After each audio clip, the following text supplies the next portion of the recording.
हो गया आगाज रन का युग बदलने की तैयारी, जीत उसी की होगी जिसका संघर्ष से जारी। जी हाँ दोस्तों, आपके अपने यूट्यूब चैनल झारखंड कॉम्पिटिटर में आपका स्वागत है। ये है झारखंड पुलिस और एक्साइज कांस्टेबल में जो आपके हिंदी व्याकरण के पोर्शन आएंगे, जो आपके हिंदी व्याकरण जिसमें पूछे जाएंगे।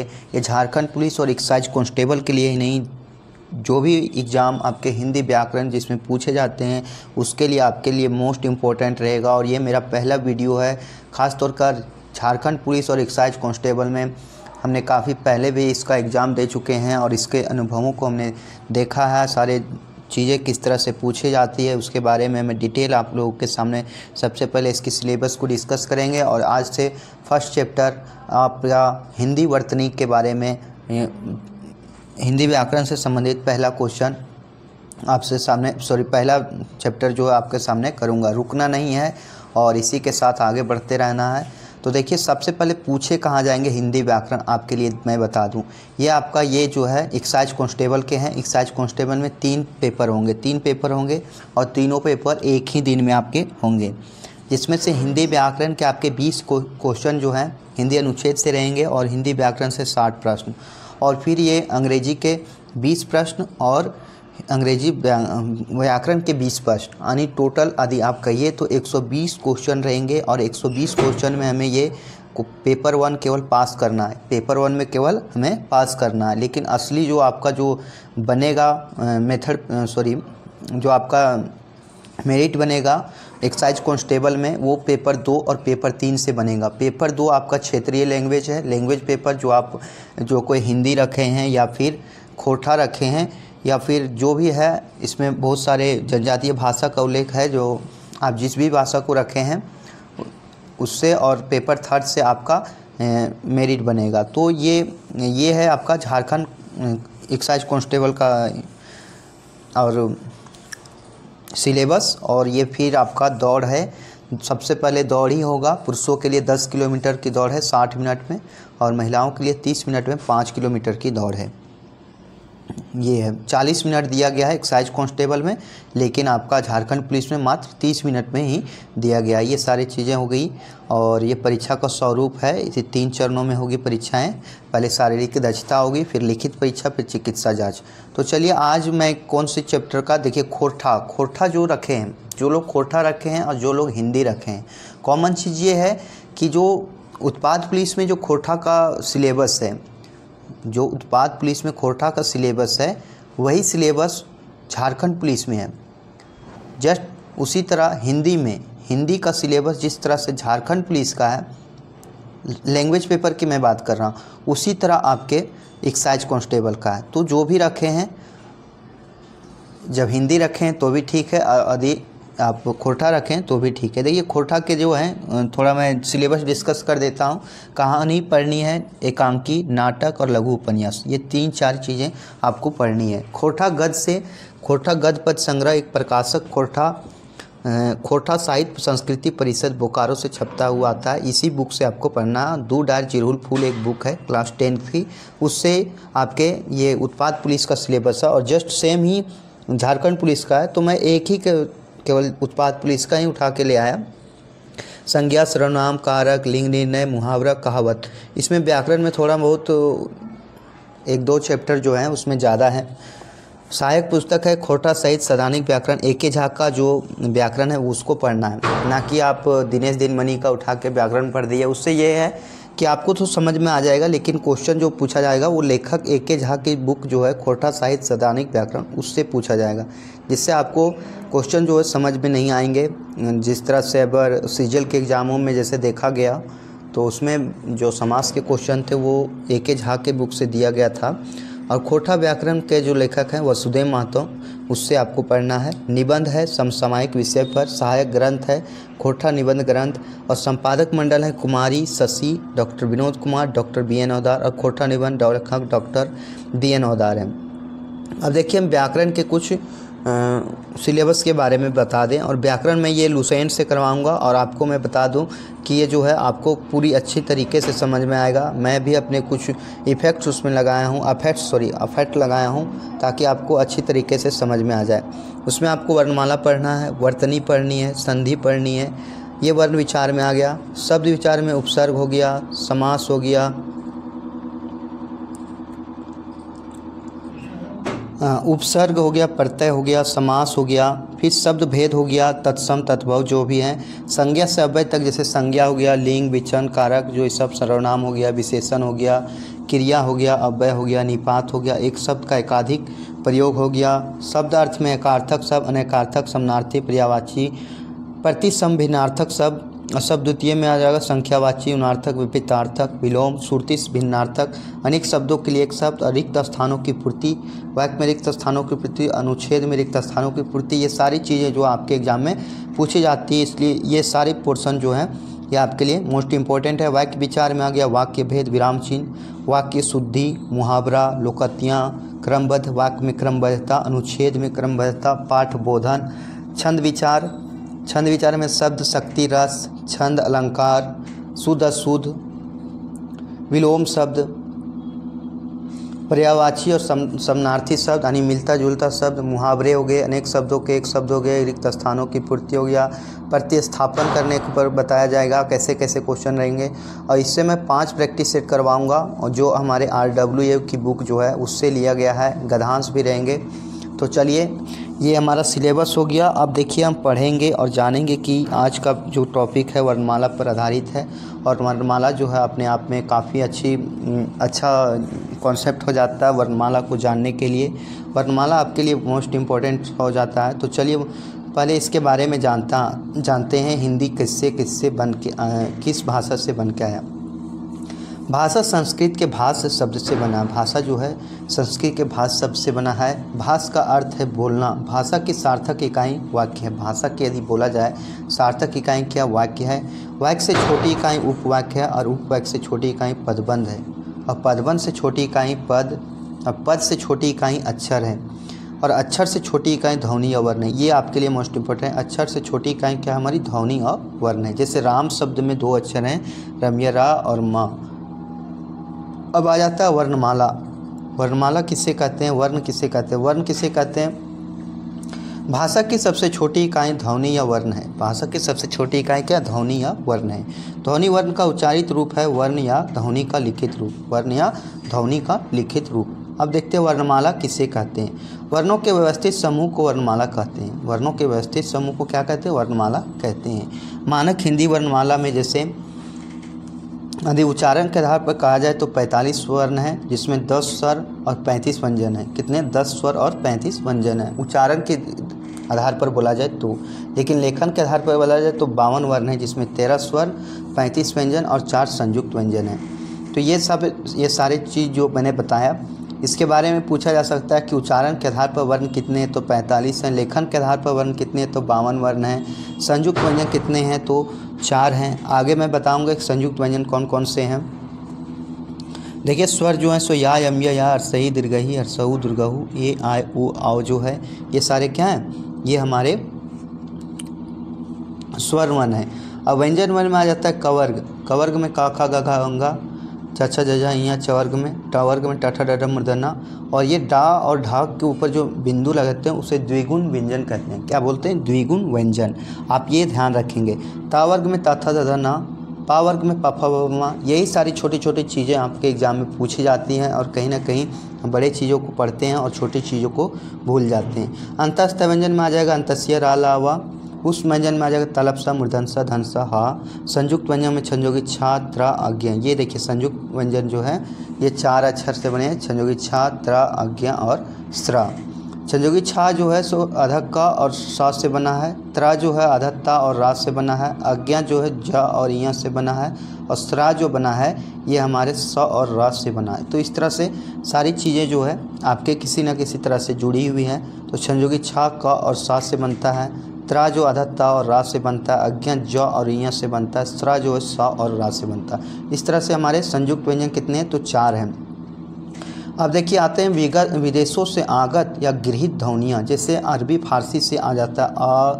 देखिए आ के नीचे जो भी बिंदु आ जाएगा, जो भी वर्ड के नीचे या रे का रे खा गा का प्रयोग अब कम हो गया। क्या बोल रहा है कि अरबी भाषा का प्रयोग अब कम हो गया। अंग्रेजी में यदि बोला जाए जैसे अर्धचंद्र बिंदु वाले वर्ण जैसे office, coffee, college, doctor, ball, pause, police, ये सब अंग्रेजी वर्ड आ जाते हैं। कभी कभी ये पूछा जाता है कि दे दिया कि कॉफ़ी जो है सो किस भाषा से रूपांतरित होके आया, तो अंग्रेजी भाषा से रूपांतरित होके आया है। अब देखिए नोट में कुछ दिया गया है, उसको बारे में हम जान लेते हैं। वर्णों की गणना दो आधार पर की जाती है, उच्चारण व लेखन के आधार पर। उच्चारण के आधार पर की गई वर्ण गणना को ज़्यादा उपयुक्त माना जाता है। जो उच्चारण की दृष्टि से यदि कहा जाता है उसे ज़्यादा उपयुक्त माना जाता है। उच्चारण के आधार पर वर्णों में कुल संख्या 47 है। उच्चारण के आधार पर वर्णों की कुल संख्या कितना है? 47 है। और यदि बोला जाए जिसमें 10 स्वर हैं और 37 व्यंजन हैं। 10 स्वर और 37 व्यंजन हैं। संयोगी छ, त्र, अज्ञा और स्र एकल व्यंजन नहीं है, ये संयुक्त व्यंजन है। संयोगी छ, त्र, अज्ञा और स्र जो है एकल व्यंजन नहीं है, ये संयुक्त व्यंजन है। लेखन के आधार पर हिंदी में वर्णों की कुल संख्या 59 है। लेखन के आधार पर यदि बोला जाए हिंदी में कितनी है तो 59 है। वर्णों की कुल संख्या 59 है। इसमें उन सभी पूर्ण वर्णों को शामिल किया जाता है जो लेखन या मुद्रण में प्रयोग होता है, और उसमें भी ये 59 में उससे भी शामिल किया जाता है जो पूर्ण वर्ण, उसे भी शामिल करते हैं जिसे लेखन और मुद्रण में प्रयोग किया जाता है।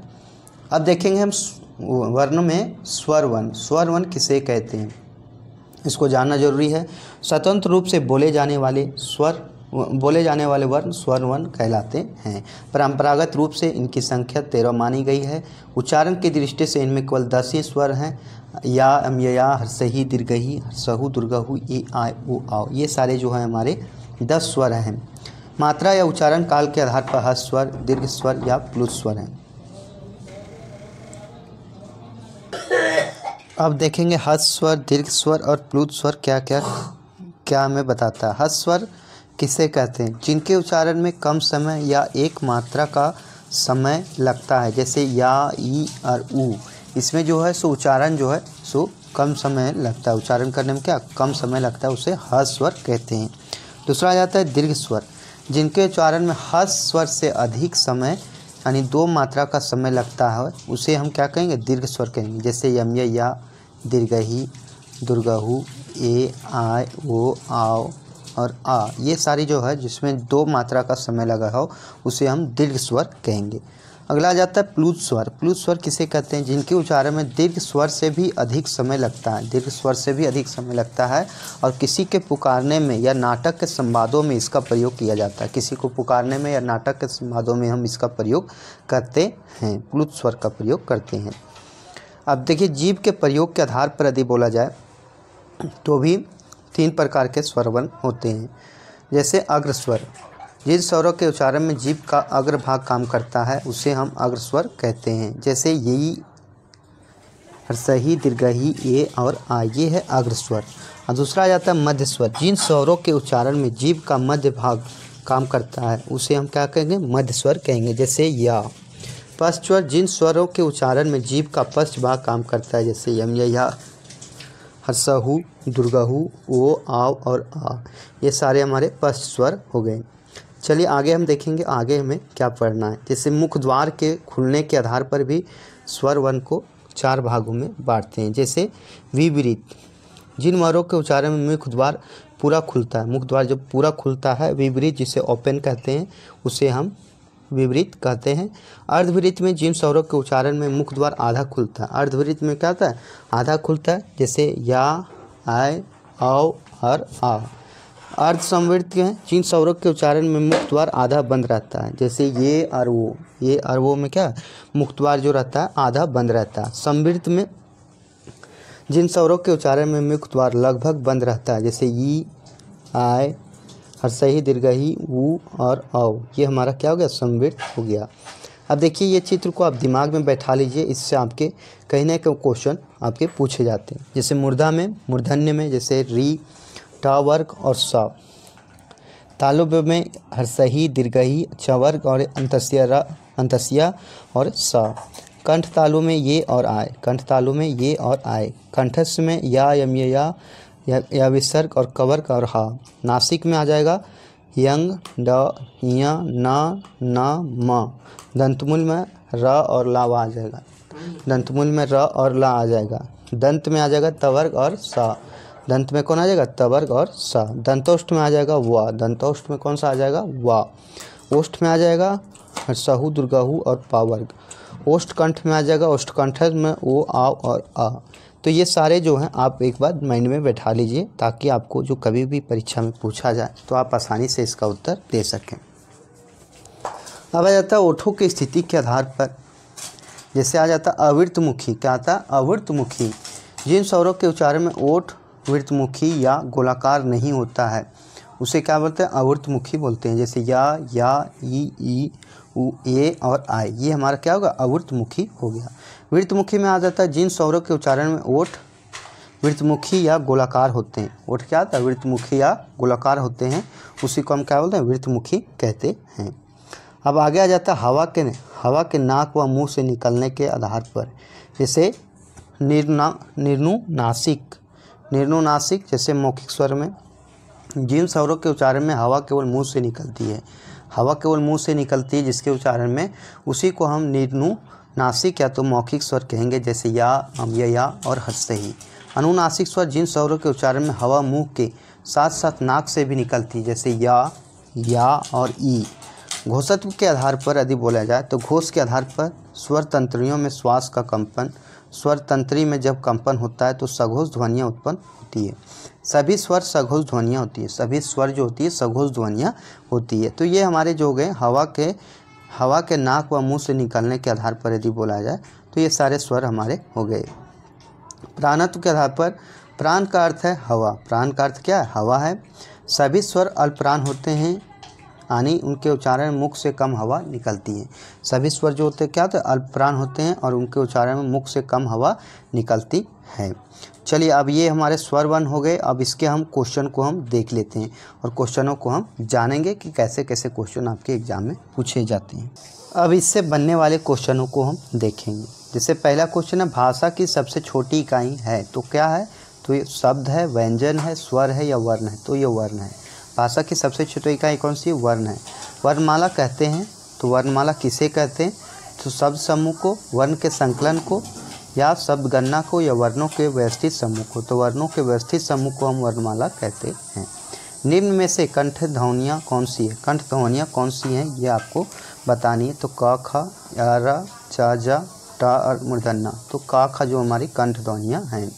अगला आ जाता है क्वेश्चन नंबर 4, देखते हैं। स्थान के आधार पर बताइए कि मूर्धन्य व्यंजन कौन से हैं। मूर्धन्य व्यंजन कौन से हैं, ग और घ, जा, झ, ड, ढ या प, फ। तो मूर्धन्य व्यंजन है हमारे ड और ढ। मूर्धन्य व्यंजन कौन से हमारे ड और ढ। निम्न में से अल्प प्राण वर्ण कौन से हैं, अल्प प्राण वर्ण कौन से हैं, छ और झ, क और ग, थ और ध, फ और भ। तो अल्प प्राण यदि ध्वनियाँ यदि बोला जाए तो कौन से हैं, तो क और ग हैं, क और ग हैं, ये हमारे अल्प प्राण ध्वनियाँ। निम्न में से नासिक के व्यंजन कौन सा है, नासिक के व्यंजन कौन सा है ये आपको बताना है। तो मूर्धन्य सा है, इयाँ है, ग है और जा है, तो ये हमारे इयाँ हैं, क्या है, इयाँ है। अगला जाता है, ये आय के वर्ण क्या कहलाते हैं, ये और आय वर्ण क्या कहलाते हैं, तो कंठ तालव्य कहलाते हैं। क्या कहलाते हैं, कंठ और तालव्य कहलाते हैं। अगला देखेंगे, हिंदी वर्णमाला में अयोग्यवाह वर्ण कौन से हैं, अयोग्यवाह वर्ण कौन से हैं ये आपको बताना है। तो अयोग्यवाह है यंग और या, अंग या कौन से अयोग्यवाह हैं। निम्न में बताइए कि किस शब्द में द्वित्व व्यंजन है, तो किस शब्द में द्वित्व व्यंजन है ये आपको बताना है। तो दिल्ली, दिल्ली में क्या है, द्वित्व व्यंजन है, दिल्ली में क्या है हमारा द्वित्व व्यंजन है और रेलवे में पूछा भी गया है। तालब सा, मूर्धन सा, धन सा, हा कौन से व्यंजन कहलाते हैं। तालब सा, मूर्धन सा, धन सा और हा व्यंजन कौन से कहलाते हैं, तो ये संघर्षी व्यंजन कहलाते हैं। कौन से, संघर्षी व्यंजन कहलाते हैं। आपको व्यंजन भी अगला क्लास में पढ़ा दिया जाएगा, अभी स्वर केवल पढ़ाया गया है, व्यंजन को भी बताएंगे। निम्नांकित में से बताइए कि नवीन विकसित ध्वनियाँ कौन सी हैं, तो कौन सी नवीन विकसित ध्वनियाँ हैं, ख और ग, उ और हर्षहु दुर्गाहु, ए और आय या तालब सा या धन सा, तो कौन सी है ये आपको बताना है। तो ये है ख और ग, ख और ग है। अगला क्वेश्चन देखेंगे, क्वेश्चन नंबर 12, निम्न में से कौन सा घोष वर्ण है, घोष वर्ण कौन सा है, ख, च, म और ठ। तो घोष वर्ण कौन सा है, तो ये है हमारा म, कौन सा है, म है। कौन सा अमानक वर्ण है, कौन सा अमानक वर्ण है, ख, ध, झ या फ। तो ये झ है, क्या है, झ। क, ग, ज या फा ध्वनियाँ किसकी हैं? तो मैं बताया था कि जिसके नीचे क्या बिंदु लगा हुआ अरबी फारसी ध्वनि कहलाती हैं। क्या कहलाती? अरबी और फारसी ध्वनियाँ कहलाती हैं। अगला क्वेश्चन देखेंगे, क्वेश्चन नंबर 15। हिंदी में मूलतः वर्णों की संख्या कितनी है? ये मोस्ट इंपॉर्टेंट है, आप इसको दिमाग में बैठा लीजिए। तो कितनी है? तो 52 है। मूलतः वर्णों की संख्या कितनी है? 52 है। अगला देखेंगे, संयोगी छा ध्वनि किसके अंतर्गत आती है? संयोगी छा ध्वनि जो है किसके अंतर्गत आता है? तो ये आता आपका संयुक्त वर्ण के अंतर्गत। किसके अंतर्गत आता है? संयुक्त वर्ण के अंतर्गत आता है। हिंदी शब्दकोश में संयोगी छा का क्रम किस वर्ण के अंतर्गत आता है? तो संयोगी छा का जो क्रम आता है ये किस वर्ण के अंतर्गत आता है, ये आपको बताना है।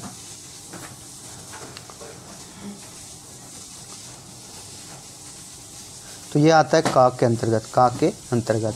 अगला क्वेश्चन है, अज्ञा वर्ण किन वर्णों के संयोग से बना है? अज्ञा जो वर्ण है किन वर्णों के संयोग से बना है, ये आपको बताना है। तो ये आप बना है ज और इया से, आधा ज और इया से बना है। अगला क्वेश्चन देखेंगे, अघोष वर्ण कौन सा है? तो अघोष वर्ण कौन सा है? तो ये सा है। सा जो हमारा अघोष वर्ण है। घा का उच्चारण स्थान कौन सा है? घा का उच्चारण स्थान हमारा कौन सा है? तो मूर्धा है, कंठ है, तालु है या दंत है? तो ये हमारा कंठ है। कंठ जो हमारा उच्चारण स्थान घा का है। अगला देखेंगे, इनमें संयुक्त व्यंजन कौन सा है? तो संयुक्त व्यंजन कौन सा है? तो डा है, इज्ञा है, इया है या डा है? तो अज्ञा है। निम्नलिखित में से कौन सा वर्ण उच्चारण की दृष्टि से दंत्य नहीं है? तो उच्चारण की दृष्टि से दंत्य नहीं है, यह आपको बताना है। तो टा, टा जो है सुदंत्य नहीं है। अगला क्वेश्चन देखते हैं, जिन शब्दों के अंत में या आता है उन्हें क्या कहते हैं? जिस शब्दों के अंत में या आता है उसको हम क्या कहते हैं? तो अनुस्वार कहते हैं, अयोगवाह कहते हैं, अंतस्थ कहते हैं या अकारांत कहते हैं? तो अकारांत कहते हैं। जिस शब्द के अंत में क्या आता है? या आ जाता है, उन्हें हम अकारांत कहते हैं। संयोगी छा वर्ण किसके योग से बना है? तो ये किसे? का और सा से, क और चा से, क और छा से, क या आधा का या सा से बना है। तो किससे बना है ये आपको बताना है। तो ये बना है आपका क और सा से बना, आधा क और सा से बना है। हिंदी वर्णमाला में स्वरों की कुल संख्या कितनी है? तो स्वरों की कुल संख्या कितनी है? 10, 11, 12 या 13? तो 13 स्वर वर्ण हैं। अगला क्वेश्चन देखेंगे, क्वेश्चन नंबर 26। निम्नलिखित में कौन स्वर नहीं है? कौन सा स्वर नहीं है? या है, ऊ है और ये है, इया हमारा स्वर नहीं है। इया हमारा क्या स्वर नहीं है। अगला क्वेश्चन देखेंगे, क्वेश्चन नंबर 27 क्या कह रहा है? क्वेश्चन नंबर 27 से निम्नलिखित में से कौन ट वर्ग नहीं है? ट वर्ग नहीं है। तो ठ, ढ, मूर्धन्य या घ? तो ये घ हमारा जो है ट वर्ग नहीं है। हिंदी वर्णमाला में व्यंजनों की संख्या है। हिंदी वर्णमाला में यदि बोला जाए कि व्यंजनों की कुल संख्या कितनी है, तो ये कितनी है? तो 33 है। कितनी है? 33 है। अगला क्वेश्चन देखेंगे, क्वेश्चन नंबर 29 क्या कर रहा है? निम्नलिखित में से कौन सा पश्च स्वर है? कौन सा पश्च स्वर है? तो ये आपको बताना है। तो पश्च स्वर कौन सा है? तो ये है अम्य या। कौन सा है? अम्य या। निम्नलिखित में से कौन सा अयोगवाह है? कौन सा अयोगवाह है? तो अयोगवाह कौन सा है? विसर्ग है, महाप्राण है, संयुक्त व्यंजन है या अल्पप्राण है? तो ये विसर्ग है। तो आगे है मोटिवेशनल थॉट, आप लोगों के सामने बता दूं कि सपनों को पाने के लिए मेहनत और प्रयास आखिरी सांस तक करना चाहिए। जी हाँ दोस्तों, आप कहीं असफल हो गए हों तो वहीं तक ना रहें, आगे मेहनत करें और आगे बढ़ते रहें। चलिए आगे देखते हैं क्वेश्चन, छ ध्वनि का उच्चारण स्थान कौन सा है? तो छ ध्वनि का उच्चारण स्थान कौन सा है ये आपको बताना है। तो ये दंतव्य है, ओष्ठ है, तालव्य है, वार्तर से है। तो तालव्य है। निम्नलिखित में से कौन सा एक संयुक्त व्यंजन नहीं है? कौन सा एक संयुक्त व्यंजन नहीं है ये आपको बताना है। तो ये हमारा सा जो है हमारा संयुक्त व्यंजन नहीं है। अगला क्वेश्चन है, तालव्य व्यंजन कौन सा है? तो चा, छ, ज और झ, ये हमारा तालव्य है। कौन सा है? सॉरी, ता, थ, द, ध, द, सॉरी, चा, छ, ज, झ और ये हमारा क्या तालव्य व्यंजन है। अंत्योदय अलावा किस व्यंजन के अंतर्गत आता है? तो ये हमारा आता है अंतस्था व्यंजन के अंतर्गत। अंतस्था व्यंजन के अंतर्गत कौन आता है? अंत्योदय अलावा। अनुनासिक का संबंध होता है। अनुनासिक का संबंध किससे होता है? तो नाक और मुंह दोनों से। किससे होता है? नाक और मुंह दोनों से होता है। अनुनासिक व्यंजन कौन से होते हैं? तो वर्ग के पंचमाक्षर से। वर्ग के जो पंचमाक्षर होते हैं वो अनुनासिक व्यंजन कहलाते हैं। हिंदी वर्णमाला में स्वरों की संख्या होती 11। हिंदी वर्णमाला में स्वरों की कुल संख्या कितनी है? तो 11 होती है। अगला क्वेश्चन देखेंगे, क्वेश्चन नंबर 38। कंठोष्ठ ध्वनि का उदाहरण है। तो कंठोष्ठ ध्वनि का उदाहरण कौन सा है? तो ये हमारा औ है, ये है, का है और ता है। तो औ है। क्या है? औ है। भाषा निर्माण की इकाइयों का सही अनुक्रम क्या है? तो भाषा निर्माण का यदि बोला जाए सही अनुक्रम क्या है? तो सबसे पहले ध्वनि आता है, फिर शब्द, फिर पद और फिर वाक्य को हम लिखते हैं। अगला क्वेश्चन देखेंगे, क्वेश्चन नंबर 40 क्या कह रहा है? Question number 40। निम्नलिखित में से उच्चारण के आधार पर कंठ से लेकर मुख विवर में उच्चारित व्यंजन ध्वनियों का सही अनुक्रम क्या है? कंठ है, तालव्य है, वर्तस्य है या ओष्ठ है। तो ये हमारा कंठ है, फिर तालव्य, वर्तस्य, दंतस्थ या ओष्ठ है। प्रयत्न के आधार पर ला किस प्रकार की ध्वनि है? तो ला कैसी ध्वनि है ये आपको बताना है। तो ला जो है सो पार्श्विक ध्वनि है। किसी है? पार्श्विक ध्वनि है। अगला क्वेश्चन देखेंगे, क्वेश्चन नंबर 42। इनमें से कौन सा युग्म अघोष ध्वनि है? अघोष ध्वनि कौन सा है ये आपको बताना है। तो कौन सा है? गा, घा, डा, ढा, पा, फा या दा, धा। तो ये पा और फा है। इन शब्दों में कौन सा शब्द हिंदी शब्दकोश में सबसे अंत में आएगा? तो हिंदी शब्दकोश के सबसे अंत में कौन सा आएगा ये आपको बताना है। तो ये आएगा क्लीव। क्या आ जाएगा? क्लीव आ जाएगा। अगला क्वेश्चन देखेंगे, निम्नलिखित में से विपरीत स्वर है। विपरीत स्वर कौन सा है ये आपको बताने हैं। तो ये कौन सा हो जाएगा? आपका दीर्घही आ जाएगा। सही दीर्घही आपका जो है विपरीत आ जाएगा। नेक्स्ट क्वेश्चन देखेंगे, क्वेश्चन नंबर 44। निम्नलिखित में से ये तो हो गया था, इसका हो जाएगा आपका औ। औ जो हमारा विपरीत है। क्या है? औ जो हमारा विपरीत है। निम्नलिखित में से तालव्य क्या है? तो तालव्य कौन सा है ये आपको बताना। 4 ऑप्शन दिए गए हैं, तो इसका आंसर हो जाएगा 1 और 4। यानी चा और जा हमारा जो है ये तालव्य उच्चारित स्थान है। तो ये थे हमारे क्वेश्चन सेशन, और ये वीडियो आपको कैसा लगा आप ज़रूर बताइएगा। और जो रेलवे की तैयारी कर रहे हैं या तो जो साइंस में अपनी ज्ञान को बढ़ाना चाहते हैं वे रेलवे प्रीवियस ईयर को ज़रूर पढ़ें। लगातार क्लासेस चल रही हैं उस पर, और ये वीडियो जो है हिंदी की बुक वीडियो वो लगातार आपके 8 बजे अपलोड हो जाया करेंगी। ये देखिए BSSC +2 का प्रैक्टिस सेट भी मैंने करवाया है। कुल टोटल 2 प्रैक्टिस सेट हो चुके हैं, और उसको मैंने डिटेल एक्सप्लेनेशन किया है। आप हमारे चैनल पे जाकर उस पर विजिट करके आप देख सकते हैं। और मैंने इस किरण बुक के प्रैक्टिस सेट से करवाया।